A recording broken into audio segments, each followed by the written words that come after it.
সবাইকে করতালিতে আমরা স্বাগত জানাই। প্লিজ আমরা করতালিতে স্বাগত জানাই।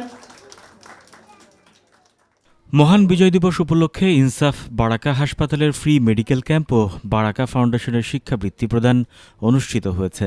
মঙ্গলবার দুপুরে রাজধানীর মগবাজারে ইনসাফ বারাকা কিডনি অ্যান্ড জেনারেল হাসপাতালে দিহ বারাকা ফাউন্ডেশনের সহযোগিতায় ও ইনসাফ বারাকা কিডনি অ্যান্ড জেনারেল হাসপাতালের ব্যবস্থাপনায় এ অনুষ্ঠানের আয়োজন করা হয়।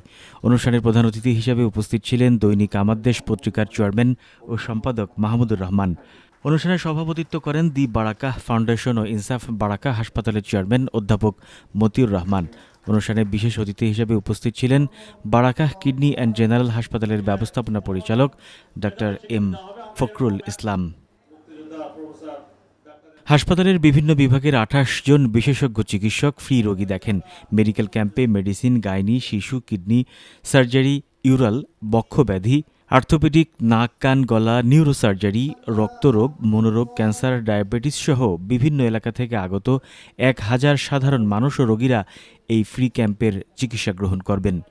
সমাজ আমার কাছে এই বারাকা ফাউন্ডেশন আমার জন্য যে বিনিয়োগটি করলো, আমি এই দায়িত্বটা মাথায় নিলাম যে আজকে এতদিন আমি পড়াশোনা করেছি, আমি নিজেকে বড় করবো, নিজেকে প্রতিষ্ঠিত করব, সমাজে মাথা উঁচু করে দাঁড়াবো নিজের জন্য।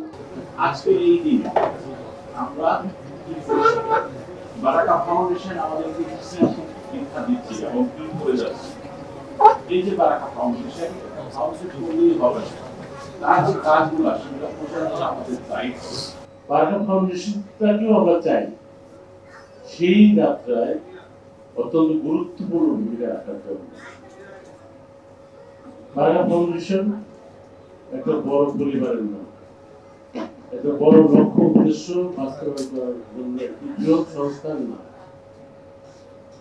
একটা অতুলনীয় সংগঠন হিসেবে এর বিকাশ আর উচ্চ মাত্রায় পৌঁছে যায় আজকের বিজয় দিবসে, এটা আমাদের প্রত্যাশা। গত কয়েক বছরে বাংলাদেশের চিকিৎসা ব্যবস্থায় অভূতপূর্ব উন্নয়ন সাধিত হয়েছে। সেই সঙ্গে ইনসাফ বারাকা হাসপাতাল ও রোগীদের সঠিক চিকিৎসা ও নির্ভুল রোগ নির্ণয়ে দেশের মানুষের আস্থা অর্জন করেছে।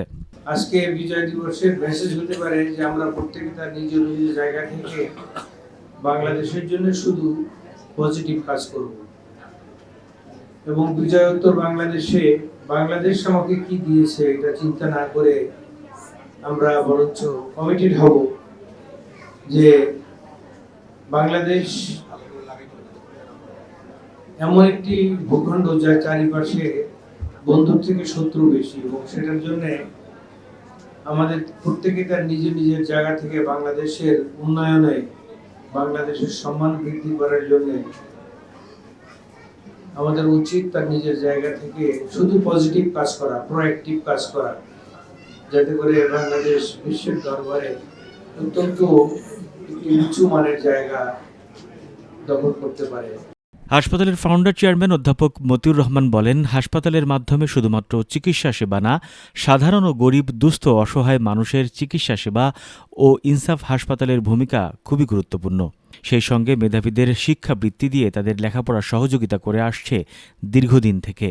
বারাকা ফাউন্ডেশন আল্লাহ রাব্বুল আলামিন কোরআনে বলেছেন, আউযু বিল্লাহি মিনাশ শাইতানির রাজিম, বিসমিল্লাহির রহমানির রহিম, কুনতু খায়রা উম্মাতি উখরিজাত লিন-নাস, যে তোমরা মানুষ, পৃথিবীর শ্রেষ্ঠ সৃষ্টি, তোমাদেরকে উদ্ভব ঘটানো হয়েছে মানুষের কল্যাণ করার জন্য।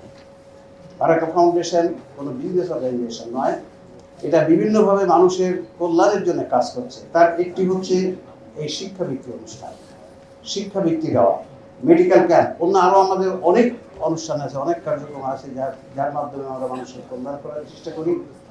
শিক্ষাবৃত্তি দিয়ে আমরা চাচ্ছি এই দেশের আমাদের যে আমাদের সন্তান সন্ততি বা অন্য যারা আছে তাদেরকে যেন আমরা প্রকৃতভাবে শিক্ষিত করে গড়ে তুলতে পারি। প্রধান অতিথির বক্তব্যে মাহমুদুর রহমান বলেন, শুধু বিজয় দিবস নয়, বারাকা হাসপাতালের এ ধরনের আয়োজন যেন সারা বছরই অব্যাহত থাকে। 1971 সালের পর থেকে যারা সেই সময় আমাদের স্বাধীনতার সাহায্য করেছিল বলে দাবি করে সেই ভারত বাংলাদেশকে পদানত রাখতে চেয়েছে, বাংলাদেশকে নিয়ন্ত্রণ করতে চেয়েছে, কিন্তু বাংলাদেশের জনগণ বারে বারে তার বিরুদ্ধে বিদ্রোহ করেছে, বারে বারে বিদ্রোহ করে জয়ী হয়েছে। বাংলাদেশ 75 সালে জয়ী হয়েছে, 90 সালে জয়ী হয়েছে এবং আবার 2024 সালে তারা জয়ী হয়েছে। যত বড় দেশই হোক না কেন ভারত, তাদের বোঝা উচিত বাংলাদেশের 18 কোটি লড়াকু জনগোষ্ঠীকে তারা পরাজিত করতে পারবে না ইনশাআল্লাহ। এবং আমাদের ভবিষ্যৎ নির্মাণ করবে এই শান্তর মতো ছেলেরা, আমাদের ভবিষ্যৎ নির্মাণ করবে। হাদি আমাদের ভবিষ্যৎ নির্মাণ করবে। হাদি যদি আমাদের কাছে নাও থাকে, হাদির স্মৃতি বাংলাদেশের জন্য এক ইতিহাস হয়ে থাকবে সারা জীবন। হাদি যে অবস্থানে পৌঁছে গেছে, বাংলাদেশের কোন রাজনীতিবিদের পক্ষে সেই অবস্থানে পৌঁছানো সম্ভব কিনা আমি জানি না। কারণ হাদির জন্য আজকে বাংলাদেশের প্রতিটি মা, প্রতিটি বোন, প্রতিটি পিতা, প্রতিটি ভাই আল্লাহর কাছে ফরিয়াদ করছে। তিনি আরও বলেন, আমাদের দেশের স্বাস্থ্য ব্যবস্থা আরও উন্নত করতে হবে। হাদির মতো ক্রিটিক্যাল রোগীদেরকেও যেন উন্নত চিকিৎসার জন্য দেশের বাইরে যেতে না হয়। আমাদেরকে মানব সম্পদ গড়ে তুলতে হবে এবং মানব সম্পদ গড়ে তুলতে হলে স্বাস্থ্য ব্যতীত কোনো মানব সম্পদ গড়ে তোলা সম্ভব না।